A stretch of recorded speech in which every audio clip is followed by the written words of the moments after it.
Hello everybody, Om Shanti. Welcome to our show Youth Connect. हम बात कर रहे थे पावर टू डिटैच। पिछली बार हमने बात की है ओवरऑल हेल्थ पर, और हमारे साथ बात करने के लिए हर बार की तरह बीके कमल भाई हमारे साथ हैं। आपका बहुत बहुत स्वागत है। Thank you so much. तो कमल भाई, हम बात कर रहे थे, आपने ही बताया था कि पावर टू डिटैच अगर है, क्योंकि आध्यात्मिक हमें ये सिखाता है, स्पिरिचुअलिटी सिखाती है कि किस तरह से हम डिटैच रह सकते हैं, सबके बीच रहते हुए कुछ छोड़ना नहीं है। लेकिन जैसे मैं आपसे लास्ट टाइम बोल रही थी कि ये बहुत नॉर्मल है। अगर रिश्ते हैं, अगर हम किसी से प्यार करते हैं, फॉर एग्जांपल मैं एक माँ हूँ तो मेरा बच्चा है, तो ऑफ कोर्स मैं उससे इतना प्यार करती हूँ, तो फिर मेरी अटैचमेंट तो नॉर्मल है ना, नेचुरल है ना, तो मैं उससे डिटैच कैसे हो जाऊँ? मतलब ये चीज़ थोड़ी सी समझ नहीं आती है, तो इसको ज़रा और डिटेल में समझाइए। देखिए, लव की एक हम बात करते हैं और अटैचमेंट की बात करते हैं, राइट? पहली बात तो दोनों जो है वो बिल्कुल अलग है। अच्छा। और इसमें क्या होता है कि कई बार जब बहुत सारे लोग एक ही काम करते हैं, जैसे गुस्सा, मैक्सिमम लोग गुस्सा करते हैं, तो हमने क्या किया, गुस्सा तो नॉर्मल है। हाँ। या टेंशन, जैसे हम यूथ से जब मिलते हैं तो मैं उनसे पूछता हूँ कि टेंशन होनी चाहिए या नहीं होनी चाहिए, तो बहुत सारे यूथ बोलते हैं कि होनी चाहिए, है ना, नॉर्मल है। मतलब हो जाती है, होनी चाहिए नहीं, बट नहीं हो जाती है, नेचुरल ना, कि अगर लाइफ में लाइक इतनी सारी प्रॉब्लम्स है तो फिर टेंशन तो होना नेचुरल है ना।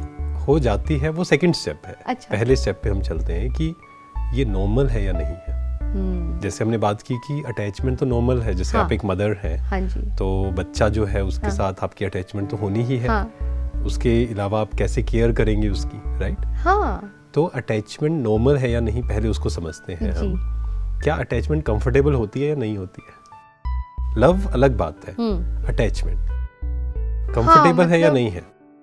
मैं ऐसा कहूँगी कि फॉर एग्जाम्पल, अगर मेरा बच्चा, जैसे मैं उससे बहुत प्यार करती हूँ, मैं उससे अटैच्ड हूँ, तो अगर वो दुखी है तो मैं भी दुखी हो जाती हूँ। हाँ, तो मैं दुखी हो जाती हूँ। सो कंफर्टेबल नहीं है, पहली बात तो। जी।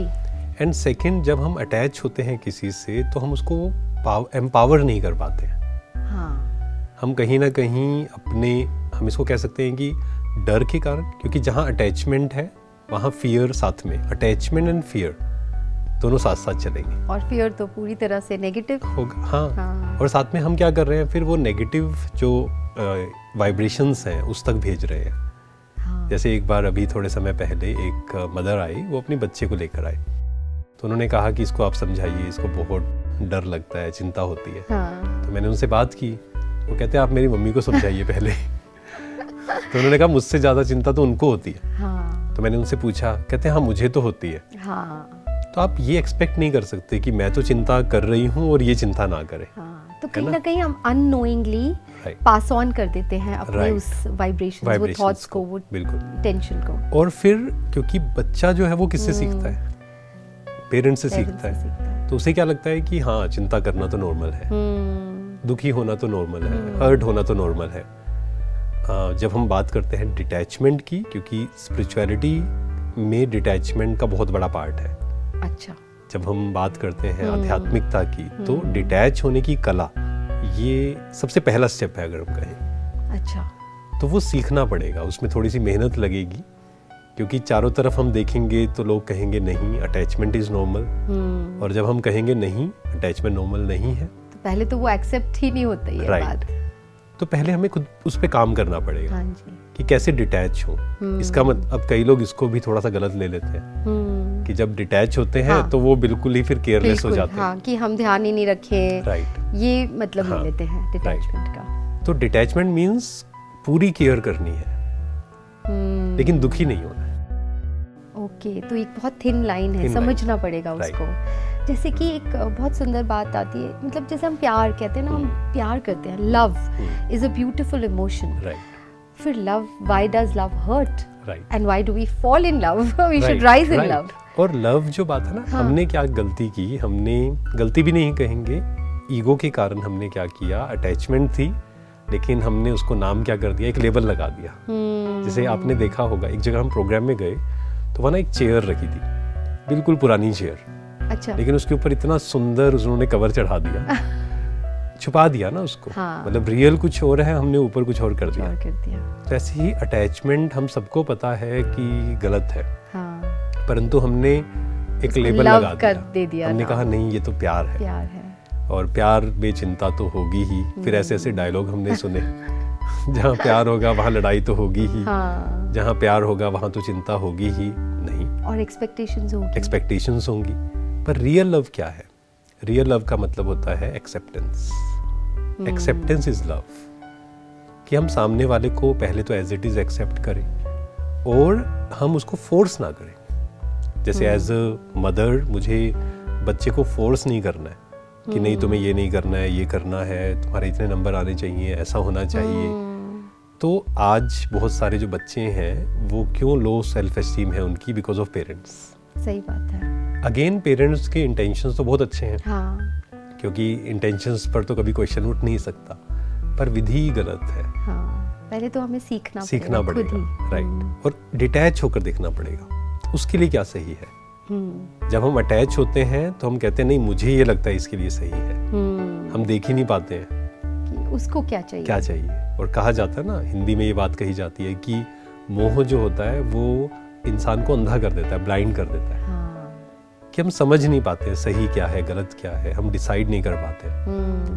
तो अगर हम डिटैच कैसे होंगे? अब डिटैच होने के लिए एक बात को समझना है कि हम सब एक्टर्स हैं और हम सब अपनी अपनी जर्नी पर हैं। हाँ। ये समझते हम डिटैच हो पाएंगे।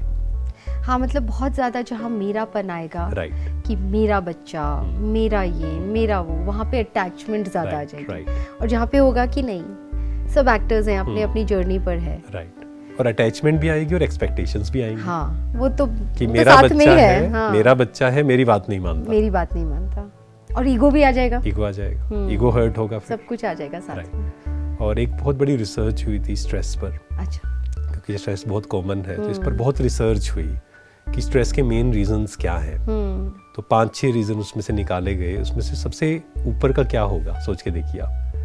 स्ट्रेस का मेन कारण अटैचमेंट। हाँ, काइंड ऑफ, मतलब स्ट्रेस किन लोगों को ज्यादा होती है जो चाहते हैं कि सामने वाला पूरी तरह मेरे अनुसार चले। हाँ, एक्सपेक्टेशंस, राइट। और जब मेरी अटैचमेंट होगी, मतलब मैंने कहा कि मैं मदर हूँ, तो मुझे लगेगा ये तो पूरी तरह मेरे अनुसार चलना चाहिए, इसको मेरी हर एक बात माननी चाहिए।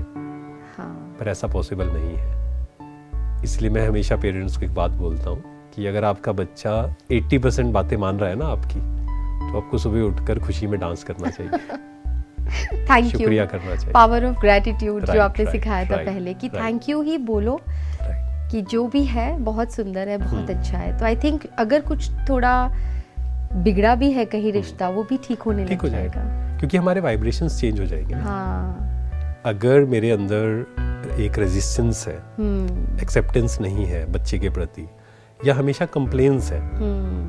कई बार क्या होता है, पेरेंट्स बहुत ज्यादा क्रिटिकल हो जाते हैं बच्चों को लेकर। वो तो एक अलग टॉपिक ही है, उस पे तो मैं आपसे बात करने ही वाली हूँ। हमारे नेक्स्ट एपिसोड में हम ये बात करेंगे कि किस तरह से पेरेंट्स कंपैरिजंस, बहुत कंपेयर करते हैं, सिबलिंग्स के बीच में भी कंपैरिजन होता है, वो तो एक अलग समझना ही है आपसे। बट ये जो आज आपने बात समझाई कि किस तरह से हम डिटैच हो सकते हैं, एक्सेप्ट करें, उसी को सच्चा प्यार कहेंगे। ये नहीं कि अटैच हो गए और मेरे अकॉर्डिंग चलो। मैंने आपको कह दिया तो आपको करना पड़ेगा। इसी कारण क्या होता है, रिलेशंस खराब हो रहे हैं। हाँ जी।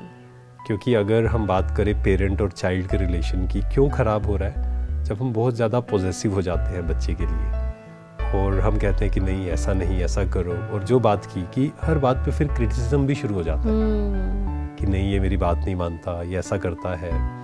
तो वो जो नेगेटिव वाइब्रेशंस हैं और नेगेटिव एफर्मेशंस जा रहे हैं ना उसको, हाँ। उसे लग रहा है सही में मैं किसी काम के लायक नहीं हूँ। हाँ। तो बचपन में वो जो बातें जा रही हैं वो उसके फ्यूचर को डिफाइन कर रहा है। करेक्ट। तो बाद में फिर वो सप्रेशन के रूप में, है ना, इमोशनल प्रॉब्लम के रूप में वो आएगा फिर। तो कमल भाई, अभी तक तो हमने जो बात की एक सोशल बीइंग, सोशल हेल्थ पर भी बात कर रहे थे, हम रिश्तों के ऊपर बात कर रहे थे, जहाँ पे आपने पावर टू डिटैच को अच्छे से हमें बताया किस तरह से यूज कर सकते हैं। अब जो लास्ट बचा वो कौन सा है? Spiritual health. तो इस पे थोड़ा सा और हमें बताइए। हाँ देखिए, वैसे तो ये 5 जो हमने डिस्कस किया है ना, स्पिरिचुअल हेल्थ में वो सब आ जाता है, हाँ जी, है ना, ओवरऑल हेल्थ। या हम कह सकते हैं कि एक बैलेंस क्रिएट करना। ओके।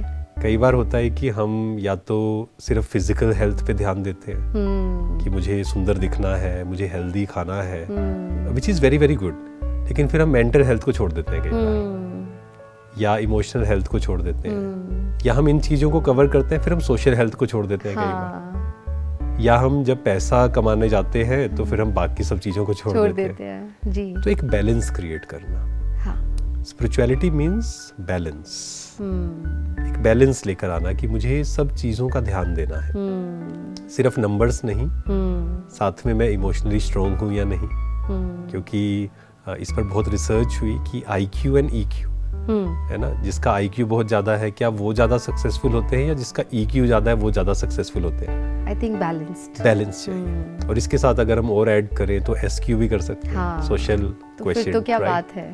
तो ये सब जब चीज़ें होंगी, कैसे मुझे लोगों के साथ डील करना है, कैसे मुझे सिचुएशंस के साथ डील करना है, क्योंकि जब हम कोई भी काम करेंगे, मान लो हम बिजनेस कर रहे हैं या जॉब कर रहे हैं या घर संभाल रहे हैं, तो हमेशा चीज़ें हमारे अनुसार नहीं होंगी, ऊपर नीचे होगा। बिल्कुल।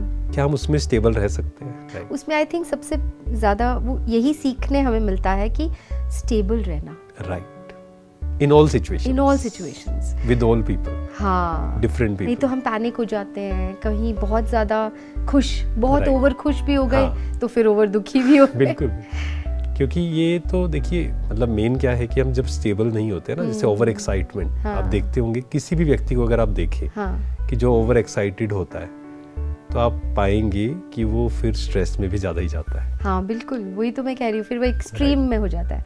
एंड स्पिरिचुअलिटी हमें बैलेंस करना सिखाती है। तो उसके लिए हम थोड़ा सा आप हमें ये बताइए कि स्पिरिचुअलिटी के लिए हम क्या कर सकते हैं। मतलब मुझे ये समझ में आता है कि थोड़ा वक्त अपने आप को देना। बिल्कुल, स्टार्टिंग जो है वो यही है कि हम खुद के लिए समय निकालें। हाँ जी, जो हमने पहले भी बात की कि सेल्फिश, हाँ, है ना, स्वार्थ, तो स्वार्थी होना पड़ेगा। एंड स्वार्थी इज नॉट नेगेटिव, स्वार्थी होना पॉजिटिव है, स्व प्लस अर्थ। हाँ, तो हम दिन में कम से कम मिनिमम हाफ एन आवर निकालें, चाहे आप 10-10 मिनट, जैसे हम सुबह बैठ रहे हैं, किसी ने 10 मिनट शुरू किया, हो सकता है कोई 15 मिनट भी बैठता हो, हाँ जी, है ना, फिर नाइट रिचुअल जो हमने किया 5 मिनट्स, और दिन में हम समय निकाल लें 10-15 मिनट। ठीक है। तो इससे क्या होगा, हम थोड़ा सेल्फ रिफ्लेक्ट करें, कि मुझे क्या करना है, मेरे जीवन का पर्पस क्या है ना, मैं सही दिशा में हूँ भी या नहीं, क्योंकि ये प्रश्न हम पूछते नहीं हैं अपने आप से।